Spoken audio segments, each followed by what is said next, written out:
나는 베트남에 평생 살 수 있을까? 오늘은 나는 베트남에 평생 살 수 있을까? 베트남에서 평생 살 수 있을까? 그냥 대놓고 말씀드리면 살 수 있습니다. 뭐 엄청 무거운 주제가 아니에요. 여기는 전쟁 지역도 아니고요. 공산주의이긴 하지만 인권이 보장이 안 되어 있는 것도 아니고 어느 정도 진짜 규율과 시스템이 제대로 정립이 되어 있으면서 사람 사는데 전혀 문제가 없는 곳입니다. 걱정되는 부분은 이제 계속해서 그 수위가 계속 오를 거긴 한데 이쪽이 좀 물이 많거든요. 평생 살기에 안전한 곳인가? 태풍 아니면은 뭐 지반 뭐 이런 부분에 있어서 안전한 곳인가라는 확실성은 조금 저는 없습니다. 그래서 뭐 이쪽에 한국 업체도 많이 들어와 있고 해외 업체도 굉장히 많이 들어와 있고 베트남 사람들이 저는 인간성을 굉장히 좋게 봅니다. 베트남 사람들 인간성이 이쪽에 사시려면은 전혀 저는 문제될 게 없다고 봐요. 한국에 못 가거나 아니면은 다른 곳에 못 가는 상태로 이쪽에서 평생 그냥 짱박혀서 살 것이냐 라면은 얘기가 좀 달라지긴 하는데 그래도 뭐 살려면 못 살게 하겠습니까? 또 이쪽 언어만 할 수 있으면 이쪽에 사는데 큰 지장 없고 또 가정을 어디랑 꾸리냐도 좀 중요하긴 하죠. 한국에서 가정 꾸린 상태로 이쪽에서 혼자 와가지고 사는 거는 그건 좀 아닌 것 같고요. 결론적으로 말씀드리면 이쪽에 평생 사는 거에는 전혀 문제가 없다고 생각을 합니다.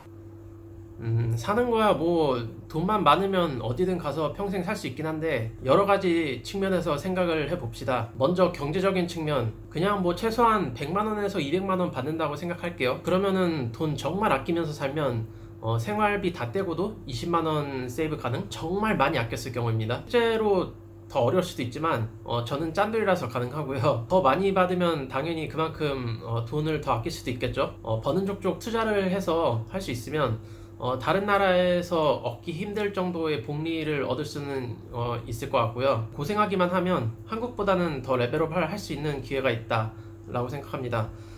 그리고 환경적인 측면, 더운 것보다 추운 곳이 더 좋습니다. 지구온난화 물러가라! 어, Nope. 네, 그리고 건강 쪽 복지적 건강 혹은 복지적 측면, 이번 코로나를 겪으면서 많이 느끼는 건데 외국인으로서 좀 불안한 면이 치료도 제대로 못 받기도 하고 치료를 받는다고 해도 퀄리티가 너무 안 좋고 꼭 코로나뿐만이 아니라 다른 일로 병원에 가도 같은 맥락으로 조금은 불행함을 느낍니다. 그래서 결론을 지어보자면 경제적인 측면이 조금 어드밴티지가 있고 기타 나머지 환경, 복지적 측면에서는 안 좋다인데 잘 생각해보면 저는 베트남에 오래 살지 못할 것 같다가 제 답인 것 같습니다. 막연하게만 얘기하고 제대로 생각해본 적이 없던 부분인데 배짱이 촬영하면서 새로이 느끼게 되는 부분이네요. 경제적인 측면을 좀 고려를 해봐야 될 것 같아요. 내가 버는 돈이 한국보다 낫다 이러면 사실 좀 별론 것 같고요. 비슷하다 이러면 고민해볼 만한 것 같고 한국보다 좀 많다, 약간 평균 이상이다 하면은 괜찮은 것 같아요. 일단 같다라고 생각을 했을 때 그 장점과 단점에 대해서 좀 얘기를 하고 싶습니다. 먼저 장점입니다.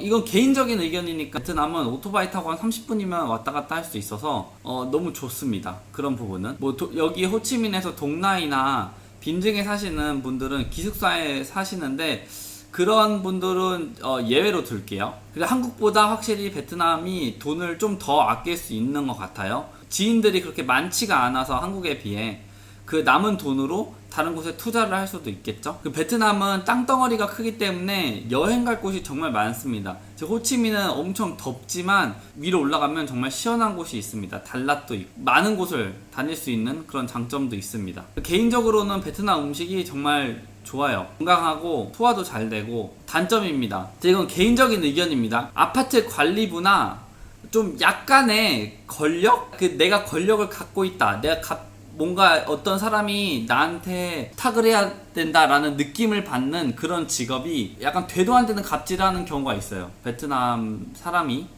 예를 들어서 경험입니다. 써네비뉴에 고객분이 한 분 있었어요.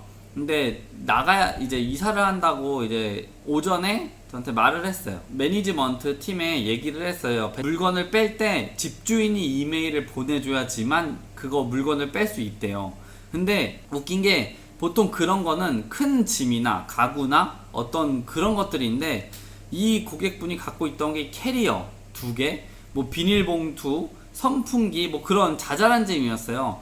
사실 그런 거를 들고 올라갈 때는 그런 서류를 작성을 하지 않았어요. 인정하겠다. 집주인분한테 얘기를 해서 집주인분이 이메일을 보냈어요. 아파트에 보내고 이제 그 고객은 1시에 짐을 빼려고 이삿짐 센터를 불렀죠. 빼고 있는데 그 경비원 3명이 막더래요. 안 된다고. 매니지먼트 팀에서 허락을 안 해줬다고. 그래서 고객이 나한테 연락을 왔어. 뭐냐, 왜 그러냐 했더니 집주인은 이메일을 보냈다. 그래서 그 매니지먼트 팀에다 물어보니까는 와서 서류를 다 작성을 하래요. 고객이 가가지고 서류를 작성을 했어요. 서류를 작성을 하니까 매니지먼트 팀이 나가기 전에 수도세랑 전기세를 검사를 해야 된대요. 근데 안 하거든요. 원래는 안 하고 전기세는 또 다른 전기 회사가 있어요. 거기서 관리를 하는 거지 관리부가 관리를 할 권한이 없어요. 모르겠어요. 왜 그랬는지 정말 이해가 안 되는데 그 수도세를 확인을 저 돈을 다 안 내면은 못 뺀다라고 갑자기 그러는 거예요. 말도 안 되게.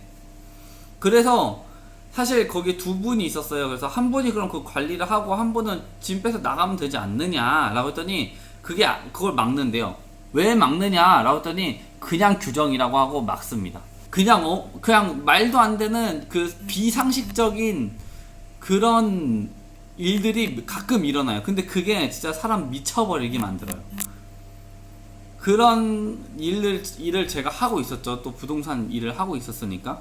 결국에는 수도세 냈어요. 낼 때 동안 경비원들이 그 이삿짐 센터에서 트럭 다 물건 빼고 이삿짐 센터를 보낸 거예요. 돈을 날렸죠. 이게 만약에 모든 시스템이 동일하고 모든 사람들이 일을 처리를 하면은 이해를 하겠는데 어느 순간 걔네들의 기분이 상하거나 뭔가 삔또가 상했을 때 되도 안 되는 권력을 갖고 행사를 하려고 해요. 근데 이게 말도 안 되는 거예요. 그런 것들 때문에 가끔씩 너무 힘들고 너무 화나고 내가 왜 이런 쓸데없는 감정 소비와 시간 소비를 해야 되는지 이해가 안 될 때가 많아요. 이건 너무한 거 아니냐고, 시발. 일을 잘하는 사람들도 있습니다. 그런 게 단점이라고 보시면 될 것 같아요. 저는 그렇습니다.